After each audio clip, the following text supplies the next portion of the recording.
America has always embraced cruelty. It's what we were founded on. It's what we've done since the inception of this country.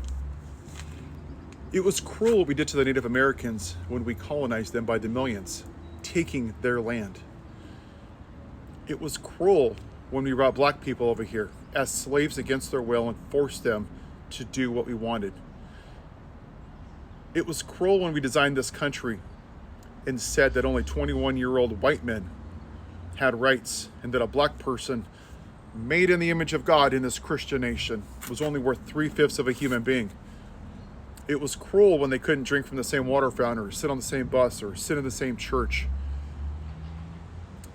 It's cruel when they get pulled over for being black, when we paid them less, redlined their district, charged them higher interest rates, didn't let them vote for hundreds of years just because of how they looked. It was cruel how women were treated like second-class citizens, how they couldn't have credit, didn't have the right to vote, didn't have no-fault divorce, how we always tell them what they could do with their bodies. It was cruel what we did to the Hawaiians and took their land against their will. And even now, what are we doing? Now we want to take Panama Canal. Now we want to take Greenland. Now we want to force Canada to be the 51st state. That's all this country has been, is cruel. The reason that we haven't noticed it is because of our privilege. We benefited from it. And what you see in this country is a bunch of people that look like me when you go out to these protests, wearing combat boots and military fatigue, 8,000 American flags, pet bald eagles, freedom frosted flakes, Pledge of Allegiance. They want to see their version of 1787 white America. And they refuse to see this country for what it actually is, rather for what they want it to be. They will tell you that it's a Christian nation. Now, I don't know about you, but I don't want to be part of any Christian nation that treats people based on the color of their skin instead of the context of who they are, the way that we've treated people in this country. Women, Asians, black people, Hawaiians, Native Americans, now trans people, then gay people, then immigrants.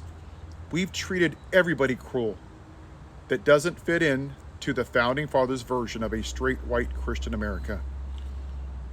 That's just the sad reality. And now the darkness is coming over our door.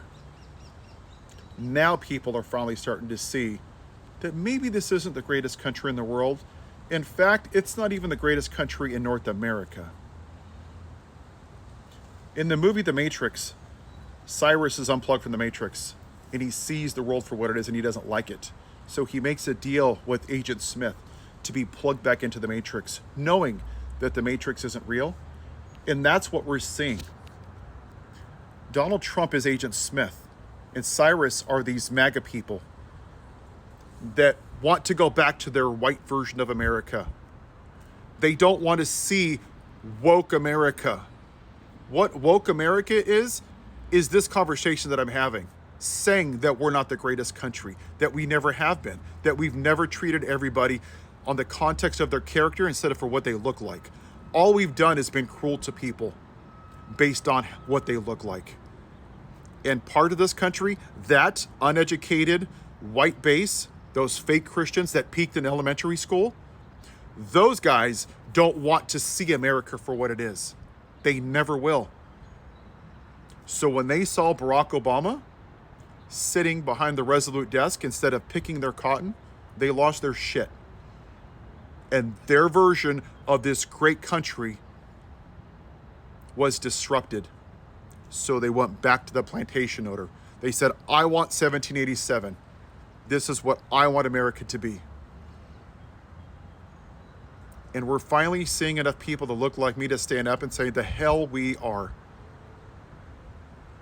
And I will say this every goddamn day, as long as this app is here.